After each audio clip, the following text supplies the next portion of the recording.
Good afternoon, everyone, and welcome to our second webinar in our Black History Month series.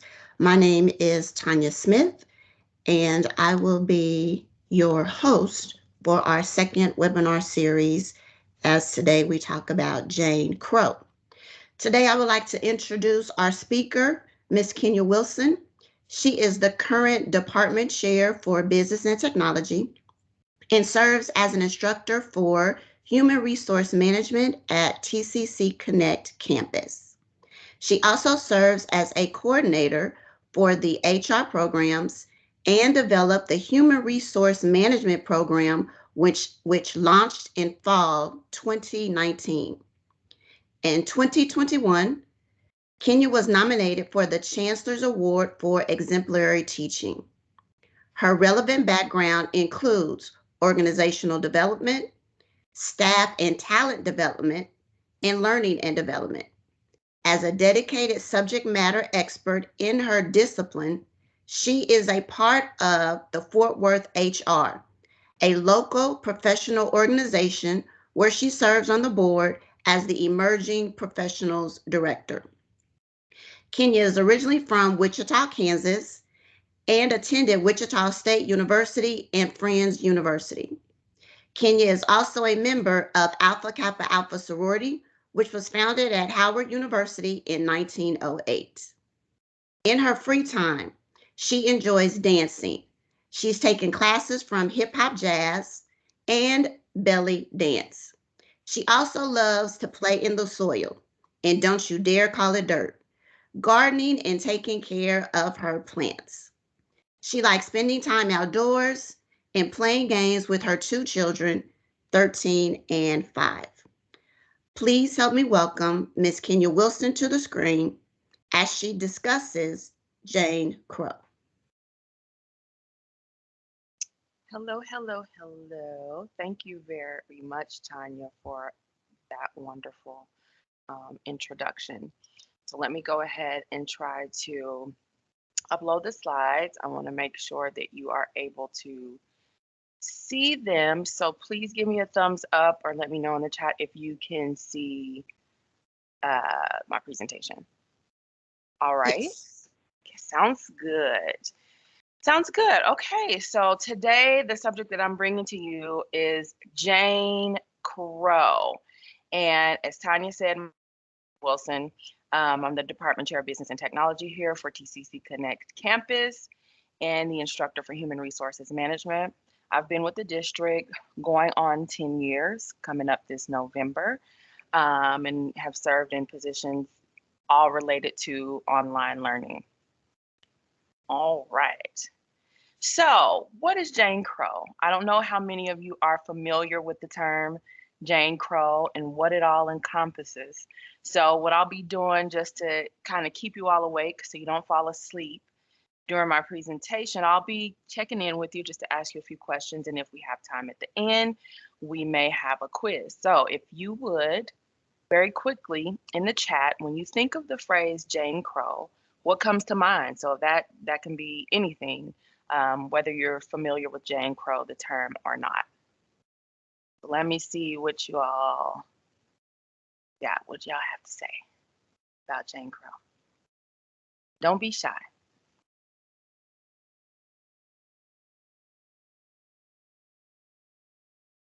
Don't be shy. Sounds like Jim Crow. Sounds a lot like Jim Crow. I agree.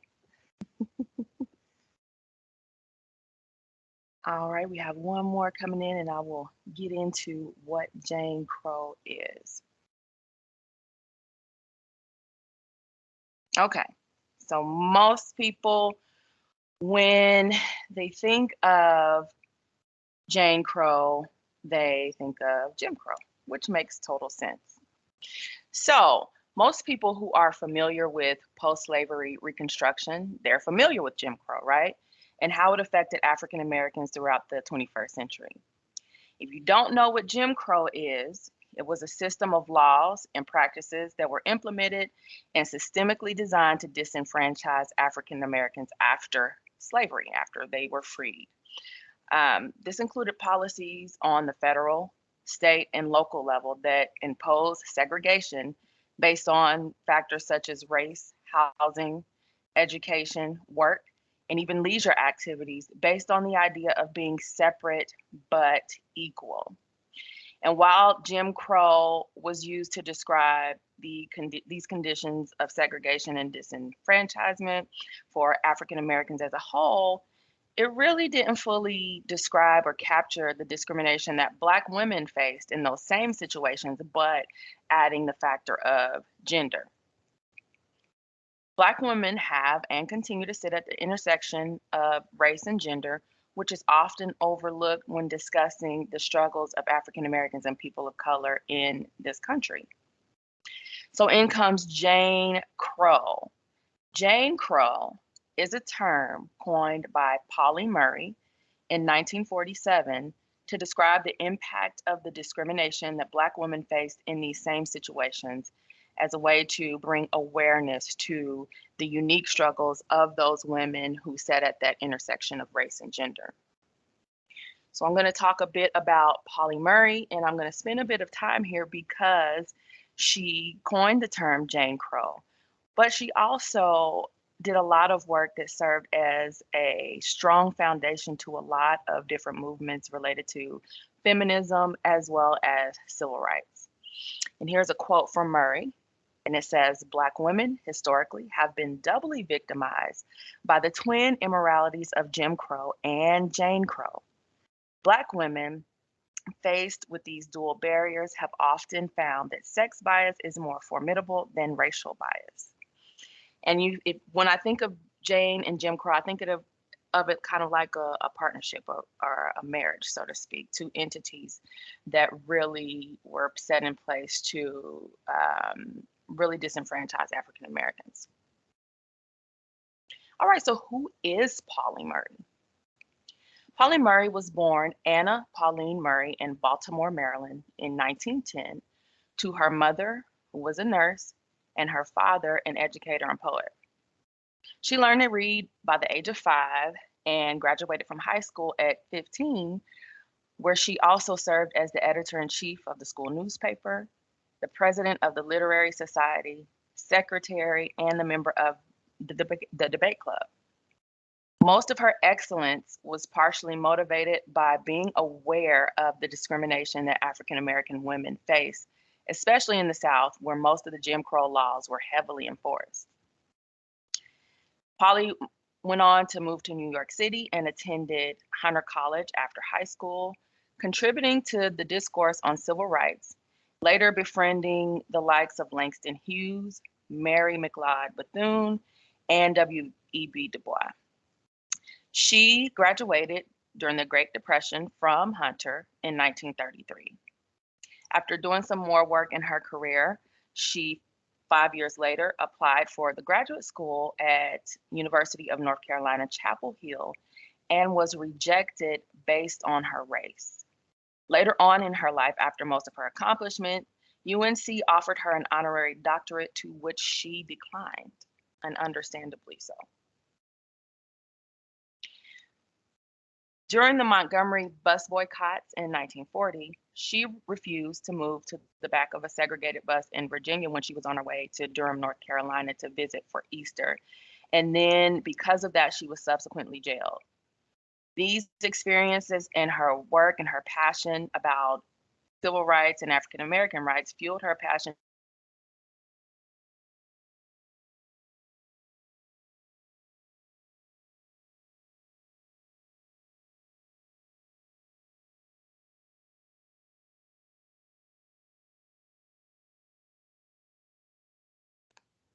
Kenya, I think we lost you. Hello, hello. There you go. Uh-oh, I don't know what happened. Where did I leave off? Because that was strange. What did you last hear from me? Talk about Polly again. From the beginning? No, the last part was about the civil rights. Okay. So I'll just talk about the bus boycotts. Gotcha. Okay, so After she graduated high school, I don't know if you heard me mention that she applied for graduate school at UNC Chapel Hill, and she was rejected based on her race. So later on, after most of her accomplishment, they tried to come back and offer her an honorary doctorate, and she declined. Um, so I'll continue to talk about the Montgomery bus boycotts. During those bus boycotts, she refused to move to the back of a segregated bus in Virginia. She was on her way home to Durham, North Carolina, where for Easter, and she was subsequently jailed.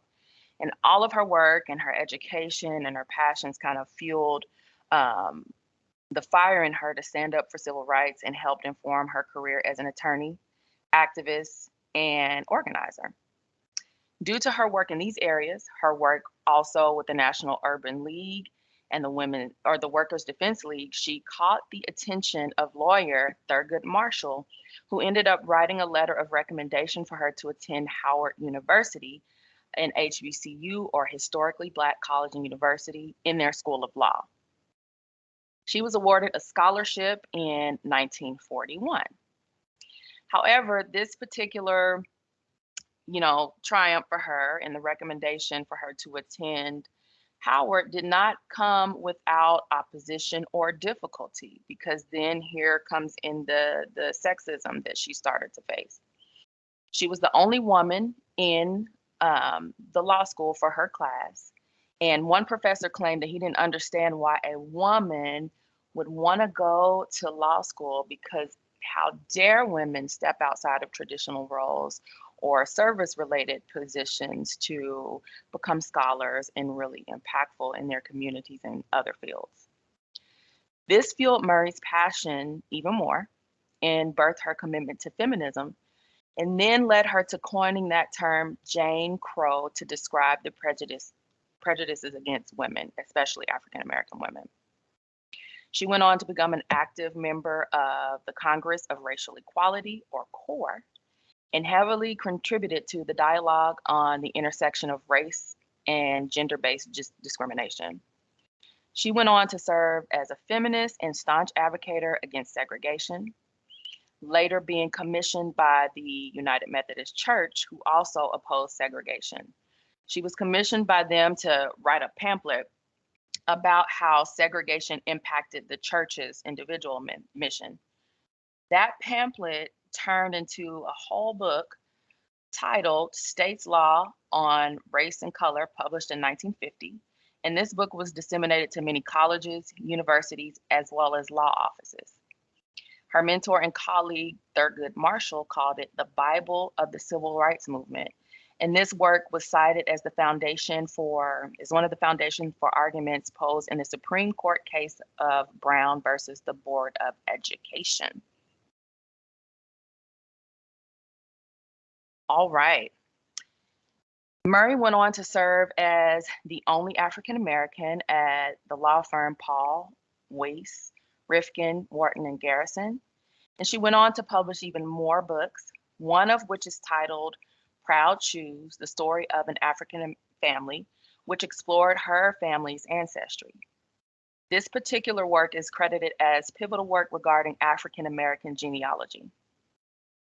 Her work was so influential to others that an associate and aspiring attorney, Ruth Bader Ginsburg, listed her name on the legal brief for the 1971 Supreme Court case Reed versus Reed, which established that the Equal Protection Clause of the 14th Amendment to the U.S. Constitution prohibited differential treatment based on sex or gender. In 1963, Murray was a part of the March on Washington, but she was disturbed by the lack of women's presence in the march as well as in leadership roles. Women, Black women, were such an integral part of the civil rights movement, but often received less recognition and leadership roles. After the 1964 Civil Rights Act was passed, she published an article titled Jane Crow and the Law, Sex Discrimination in Title VII, explaining how the legal statutes created to protect African Americans still limited the scope of liberties afforded to women. And this is present I know we'll probably touch on this during Women's History Month about how in most of our movements or different laws passed in terms of voting rights and discrimination, women were kind of put to the back burner a lot. She enrolled in the Yale Law School in 1964, becoming the first African American to earn a law degree from the university. In 1966, she co-founded the National Organization for Women with other activists, including Betty Friedan. I could really spend a whole hour and maybe even more talking about Dr. Murray and her accomplishments and contributions as a scholar, a lawyer, and an activist. She was at the center of many human rights movements, challenging the status quo, breaking barriers, and leaving a legacy for women at the intersection of race and gender. But for the sake of Jane Crow and how those discrimination tactics evolved over the years, and other women who contributed to standing up against the married couple, Jane and Jim. I will move on and I'll provide some resources later for you to read more about Pauli Murray and her contributions. Okay, so the fight continues. Outside of Murray's work, the remnants of Jane Crow showed up in many different ways, shaping the lives of Black women during integral parts of Black history. One example is how Black lives were shaped as a whole by the Great Migration, when an estimated 6 million Black Southerners moved north and west as World War I increased its labor demands. Race and gender continued to shape how Black women experienced these historic events. They migrated to take advantage of the opportunity to work in war industries. Still, women faced discrimination by limitation of roles they worked in, also facing discrimination from Northerners who looked down on good old country Southerners. And Jane Crow, tactics continue to show up in different arenas such as arts, literacy, which we will talk about as we move forward. So you all, or most of you, may know who Rosa Parks is, and she was most known for her integral role in initiating those Montgomery bus boycotts. However, prior to Rosa Parks refusing to move to the back of the segregated bus, which she's mostly known for, she had other roles in many other movements at the intersection between race and gender. One being her role serving as an anti-rape activist for the NAACP. And this was fueled, her role as an anti-rape activist was fueled by her sexual assault by a white male neighbor, leading her to fight for Black women's rights concerning sexual violence. But she also fought for Black men's rights against false accusations and lynchings. She helped investigate the gang rape of Recy Taylor, as well as Gertrude Perkins' rape at the hands of 2 white police officers. She formed the Committee of Racial or Equal Justice, and this committee's work on anti-rape initiatives was one of many stimuli to the civil rights movement. Moving on to another key figure in the fight against Jane Crow and discrimination is Joanne Gibson Robinson. So prior to Martin Luther King leading those Montgomery bus boycotts, she, the president of the Women's Council, threatened to protest years prior. She also was an integral part of the boycotts. So when Rosa Parks was arrested, she stayed up mimeographing, which is an old school way of copying. She copied 35,000 handbills calling for a boycott of the Montgomery bus system with the help of the Alabama State College Business Department, as well as 2 other students. Domestic workers in the boycotts, who were mostly women, are what aided in making that campaign successful. They renegotiated relationships with the employers, focusing on the value of their work, challenging both Jim and Jane Crow on a national platform.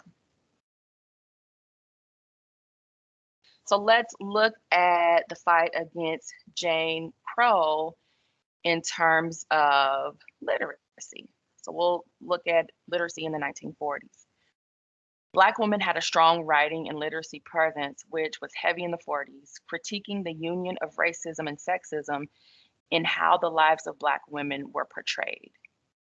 One book titled In the Street, a book written by Annie Petrie, it portrays a single mother searching for employment that would allow her to raise her son and gain social mobility. So if you think about that time period, single motherhood was probably likely very much taboo at the time. So this piece of work really probably, you know, challenged that status quo and discrimination based on what a woman's role in family should look like.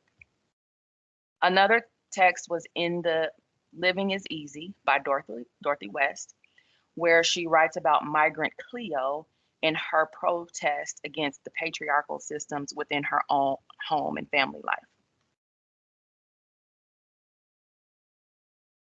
So here we'll look at the work of Jackie Orms, who was the first African American woman cartoon artist. Jackie created sketches of bold and beautiful Black women to challenge the stereotypes of Black women that were rooted in racism and sexism, using terms such as Jezebel or the Mammy character. The Jezebel being the seductress who was trying to destroy men and their happy homes, and then the Mammy creating the image of the Black women who usually performed in roles of servitude. Again, she's also the first African American woman cartoonist.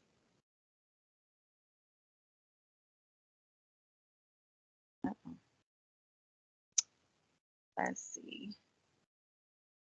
Black women, the Black women writers renaissance of the 1970s also launched authors such as Maya Angelou, Toni Morrison, and Alice Walker, whose work, such as The Bluest Eye, The Color Purple, and I Know Why the Caged Bird Sings, focused on and included tones of women's freedom, patriarchal resistance, and other issues that denoted the desire to fight against the norm and against Jane Crow. Women were also at the center of protests about economic equality, with advocacy of welfare reform, participating in Poor People's Marches. Johnny Tillman noted in a landmark 1972 essay titled Welfare is a Woman's Issue, stated that the truth is a job doesn't necessarily mean inadequate income. There are some 10 million jobs that now pay less than minimum wage. And if you're a woman, you've got the best chance of earning these jobs. Maybe with our guaranteed adequate income welfare reform plan, we poor welfare women will really liberate women in this country.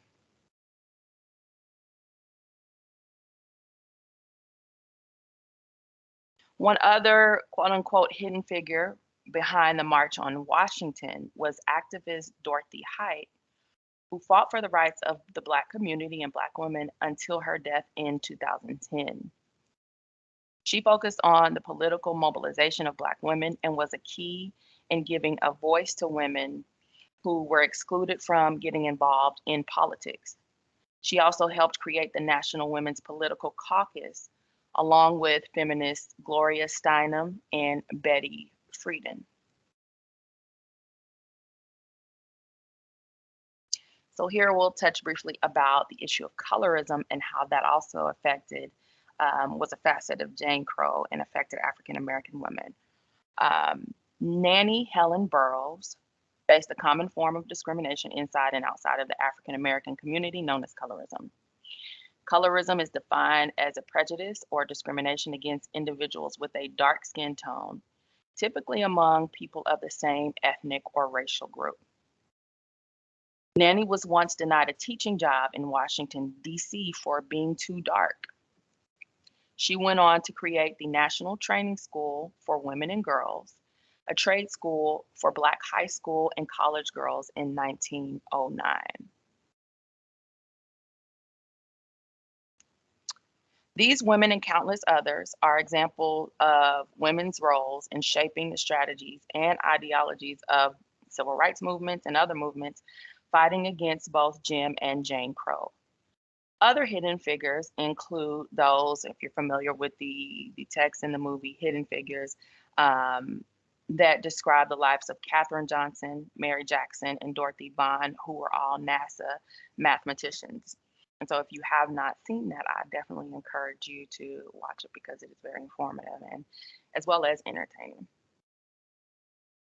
All right, so checking in. Is everybody asleep yet? Are we still here? Yes, I finally see the chat. I think I don't know what happened. Are you still on slide 7 or have we caught up? I noticed it was jumping around a little bit, doing its own thing. It's showing slide 17 now. Okay, good. Good. So, what other hidden figures exist who have contributed against to the fight against Jane Crow? So now you're familiar with what Jane Crow is and some of the key players. Can you think of anyone that may not have been listed thus far um, that you would just like to mention in the chat? Barbara Jordan.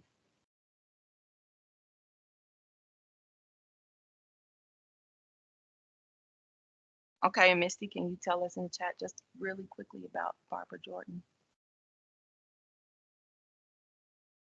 Anybody else?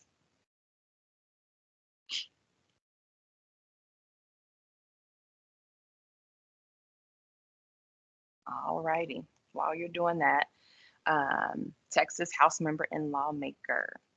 And Miss Opal Lee, absolutely, Faye. That's a good one. Okay, so we've talked about a few women who were key and integral in the part of the fight against Jane Crow. So tell me, raise your hand if you think Jane and Jim are dead. Are they still living? Do they still show up and rear their heads here and there? What do you all think? Are they gone for good? They're still alive. Oh man, they are still alive. Absolutely.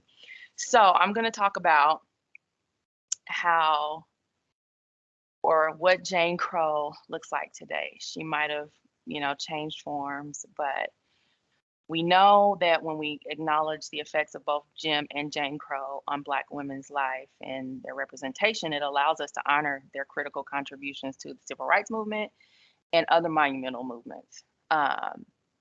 And these efforts really lay the foundation of the continued fight against Jane Crow, as evidenced through movements that we see today.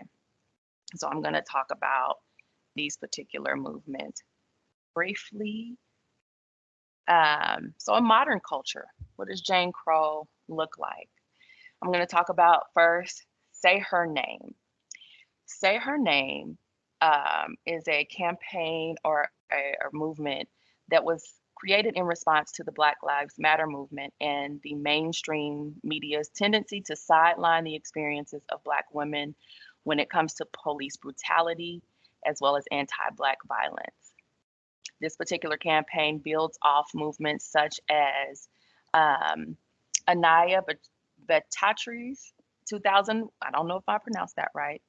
I can write her name in the chat. Her 2001 report, Whose Safety? Women in the Violence of Law Enforcement, in order to expand on systemic violence in a way that is committed to being intersectional. This movement was started in 2015 in the response to the killing of Sandra Bland, who was murdered by a police officer and has a detailed police instigated violence against Black women including Tanisha Anderson, Rika Boyd, and Breonna Taylor. Let me type her name in. I hate that I butchered it and I could not figure out. Bear with me, just in case you want to look up that piece of work.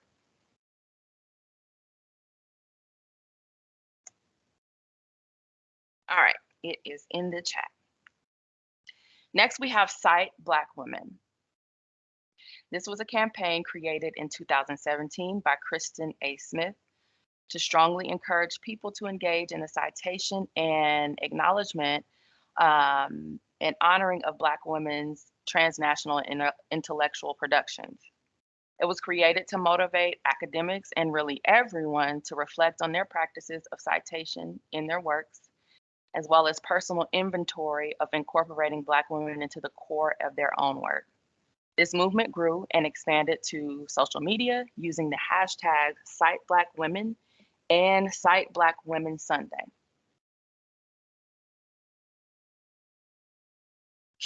Next, we have the Me Too campaign, which many were familiar with. It was founded by Tanara Burke to raise awareness of women who had been sexually abused. The goal of this particular campaign was to empower sexually assaulted individuals in providing strength in numbers by demonstrating the number of people who have experienced sexual assault and harassment, especially in the workplace. The popularity of the Me Too campaign was increased after the exposure of numerous sexual abuse allegations against Harvey Weinstein in 2017, moving to social media using the hashtag #MeToo movement. And when it became popular during that time, it kind of because there were other prominent celebrities and public figures who pushed that campaign to the forefront, it pushed its founder, Tanara Burke, to the back burner. And she didn't get recognized for creating that movement until later. But the Me Too movement followed into many different high profile trials, local trials and high profile alike, such as the cases and trial against R. Kelly, for example. Then we have the mass incarceration of Black women. This is being currently referred to as the new Jane Crow.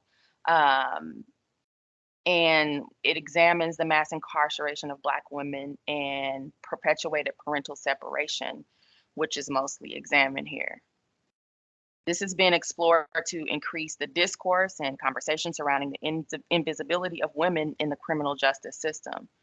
For example, you have the war on drugs that holds women to account for their own drug dependency or distribution and the drug crimes of their boyfriends, and then discards the women as collateral damage, experiencing inequity in sentencing and other forms of punishment. Women's incarceration rates for drug-related offenses now surpass that of men, where 25% of women were serving times for drug-related offenses compared to 15% of men incarcerated for those same offenses in 2014.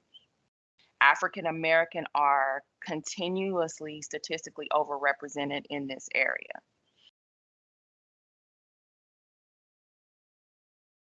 Then we have a new hot topic, which is Black women in the healthcare industry.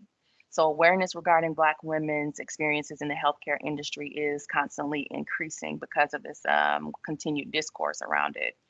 First, only 5.7% of US physicians are African American, which is important because we all know that, representation matters, especially amongst disenfranchised groups. And it matters because we want to make sure that those Jane Crow tactics are not continued, especially as it concerns people's health and lives.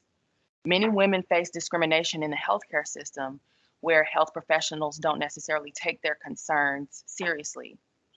Dana Bowen Matthew, in her book titled Just Medicine, A Cure for Racial Inequality in American Healthcare, explores the idea that biases held by healthcare providers may explain the disparities concerning race in health.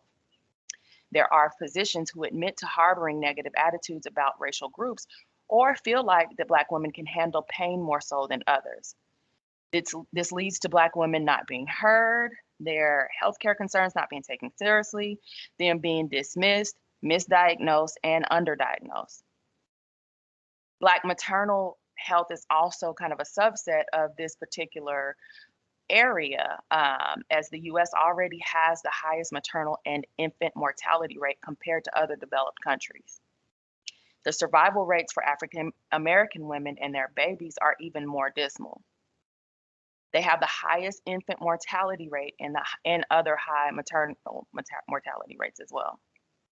This is due to the denial of health care and proper treatment when seeking help for things such as pain endurance. One example of this is the death of Shalon Irving, who was a dual subject PhD holder and an epidemiologist at the CDC who had what was noted as a gold plated health insurance plan. She also fought and sought to expose how people's limited health options led to poor health outcomes. She was excited to get pregnant with her daughter. However, 3 weeks after giving birth to her child in 2016, she collapsed and died from complications to high blood pressure. So her PhDs, her work at the CDC, and her great health insurance was not enough to save her life, and is likely due, as her family feels, to her concerns about her health not being taken seriously. The women, in terms of women's health, what Black women experience historically, especially in social movements during the Civil Rights era, that also continues to affect their health even today. Research by Nancy Krieger, just a second, a professor of social epidemiology, has found that early exposure to Jim Crow laws can lead to negative health effects even as current. For example, women who were born or lived during the Jim Crow era are at higher risk for being diagnosed with brain and breast cancers that are less responsive to chemotherapy. Isn't that something? So that trauma can live in one's system, really manifesting as different diseases and other health issues later on. All right, so I wanted to be sure to give you all enough information about Jane Crow in the past, as well as the present, and key players in the fight against Jane Crow. I will give you some research, that you can look at later, some resources later. But I want to leave you with this in closing, which is a quote from Maya Angelou. Do the best you can until you know better. And then when you know better, do better. I challenge you all to research further about the historical and modern impact of Jane Crow, not only for awareness, but as a call to action to bring awareness to others to the discriminatory practices and their shadows that still exist in today's modern systems. All right. I do want to give you all time for questions and a few more logistical things at the end, but if you all don't mind, I want to start with or end with a quick quiz just to see where you all are and if you were able to take something away from the presentation today. So I am going to stop. Can I stop taking? Can we stop sharing this PowerPoint? Okay. And let me share my screen and start the Kahoot. So what you're going to do is you're going to go to kahoot.it in the meantime and enter the game pin that I will enter into these. You can do that on your mobile device or your personal device. I'll pull that up in here in just a second. Share my screen. All right, are you all able to see my screen?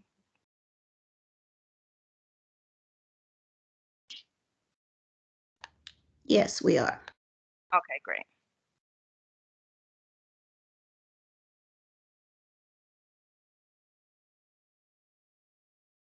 I'll give you a few minutes to join.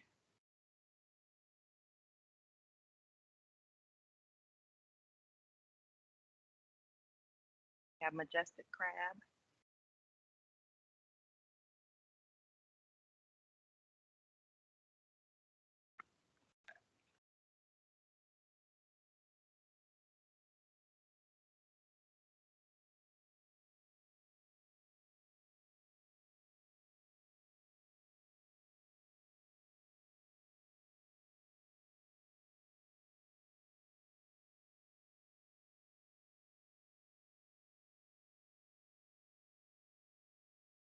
All right. I'll give you about 20 more seconds.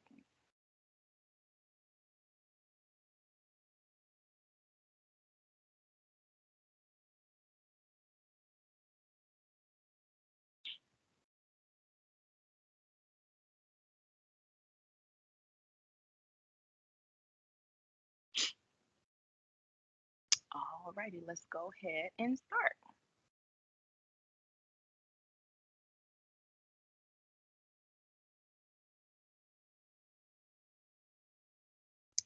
Term Jane Crow was coined by Polly Murray in what year?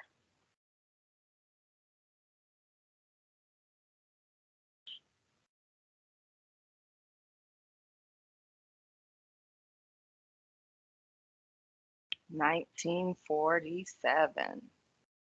And so you only have 10 seconds to answer. I forgot to mention that. All right, we have Decisive Bunny at the lead right now. Second question. The following person wrote a recommendation for Polly Murray to attend Howard.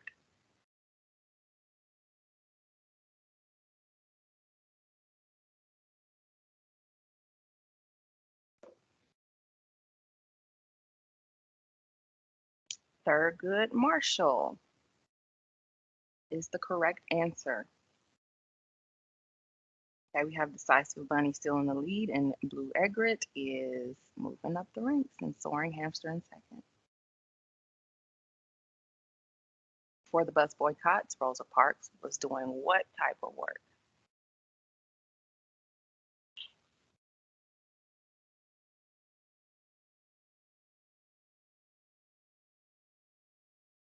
She was an anti-rape activist.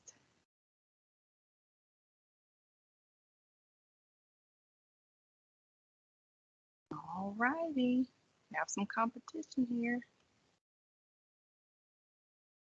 In the Street is a book written by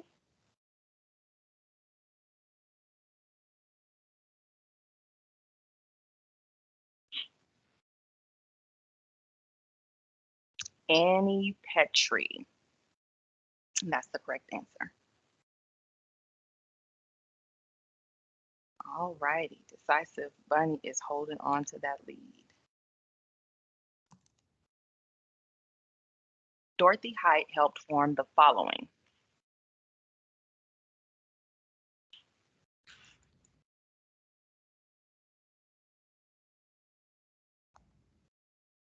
The National Women's Political Caucus.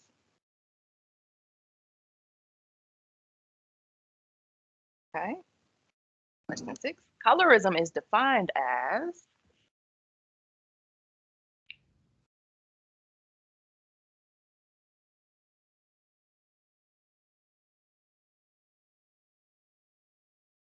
everybody got it right. Prejudice or discrimination against individuals with a dark skin tone. Good work. This campaign was started in response to police brutality and violence against Black women.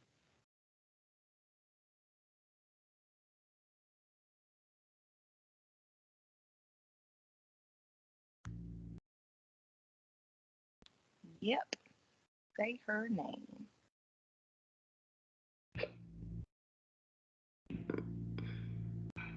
Last question. Polly Murray was the first African American to earn a law degree from where?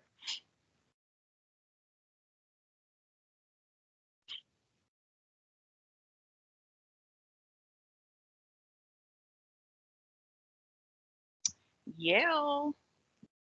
That's the correct answer.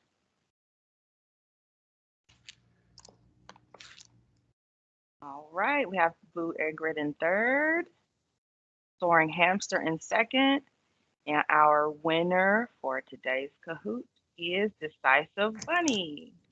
Congratulations. Awesome, awesome, awesome. Thank you all for joining in that little presentation review. You all did a great job. I really enjoyed talking to you all today about Jane Crow. I'm going to share my screen again because I wanted to put up the resources, and then we have some other issues that we need to, not issues, but other information to provide you at the end. If you have any questions, please let me know. If you want me to send you any of the information from the presentation, you can definitely send me an email at kenya.wilson@tccd.edu. And I'll go to the resources before I hand it over to Tanya to talk about the student video contest. Here are a list of further readings and resources that you can look at. There's a book here, and I can send these to you if you want me to. Just send me an email and I'll send you this list. But you have Too Heavy a Load, Black Women in Defense of Themselves by Deborah Gray White, The Color Purple, The Bluest Eye, I Know Why the Cage Bird Sings, for colored girls who have considered suicide when the rainbow is enough, The New Jane Crow, Riding Through Jane Crow, Women in the Civil Rights Movement, Trailblazers and Torchbearers, and Song in a Weary Throat. So these are a few readings that you can look at. And then I created a playlist on Spotify titled, you can feel free to search either by my name, Kenya W., or Jane Crow, Sounds of Black Woman Liberation, if you would like. And Tanya, I will give it to you to talk about this contest. Perfect. First of all, we want to say thank you, thank you, thank you to Ms. Kenya Wilson for this wonderful and informative presentation on Jane Crow. As we wrap up Black History Month, at the end, we are having a student video contest, which you can see on the screen. We will also post the link in the chat. And it is the TCC Connect Campus Student Video Contest. And we would like for all of you to participate. And by doing that, you will select a person or event in Black history that is meaningful to you. Create a 3 to 5 minute video explaining the history, context, and legacy of your selected topic. Be as creative as you want. Once your video is complete, you will upload it to YouTube and then submit the link to your video using the form again. We will post the link in the chat, and the winner will receive a $150 scholarship. Now, these are due no later than February the 22nd, and the winners will be announced on February the 25th. So please, please, please participate in our student video contest. We are looking forward to all of the fun, creative, and awesome videos you will upload. And then lastly, as I said, this is our second series of our Black History webinars.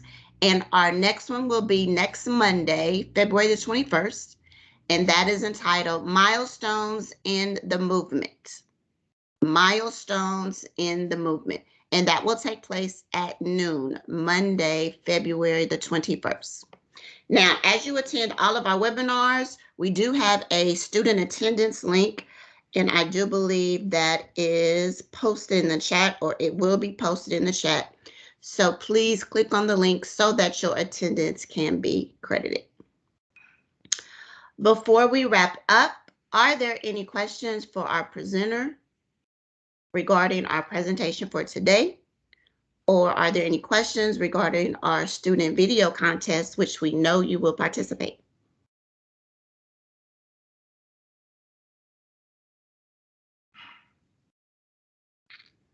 All right. I see someone is typing.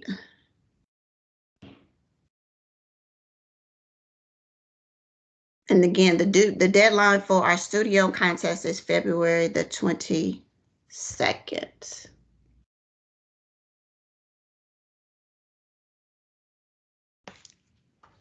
And I'm trying to look at the chat. Has the attendance already been posted?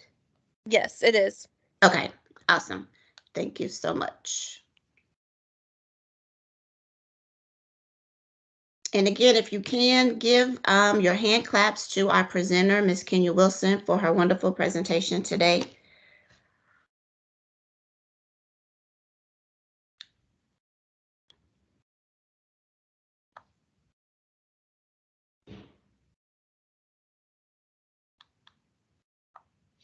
And who was our winner? I know we had coded names, but who was Decisive Bunny? Raise your hand if you were the Decisive Bunny.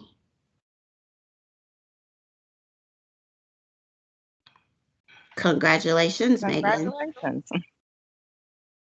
Awesome.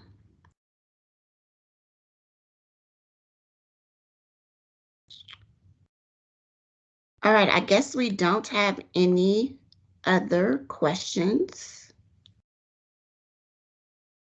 So thank you all for attending. Oh, question. Is that school in North Carolina the same one that denied admission to the author who wrote 1619?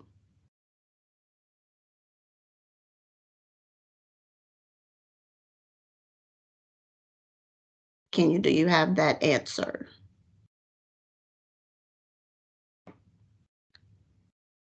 You're on mute if you are talking. Oh, sorry. That is a great, I think her name was Nicole Jones. It could be. That is definitely something I can look at. I don't have the answer to that at the current time. Chapel Hill, yep, it is. UNC Chapel Hill. Great question. It is.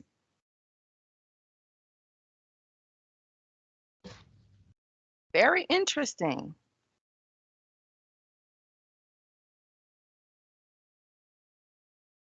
So that would answer our question, as in, is Jane Crow still alive?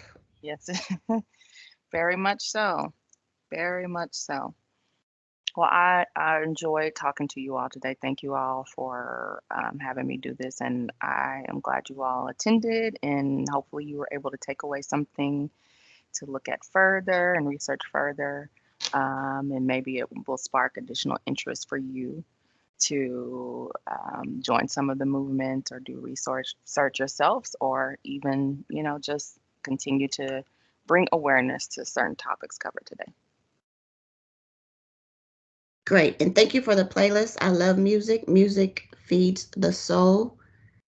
So I'm excited about adding another playlist. Absolutely. All right, so if there is no other questions or comments, again, thank you all for attending. Last call for attendance. Make sure you click on the link. And of course, as a reminder, our next webinar series, which will be our last one, will be Monday, February 21st at 12 p.m. And that topic will be milestones in the movement. So I hope we will see you all again next Monday. Until then, enjoy your Valentine's Day. Happy Monday, and we'll see you next Monday.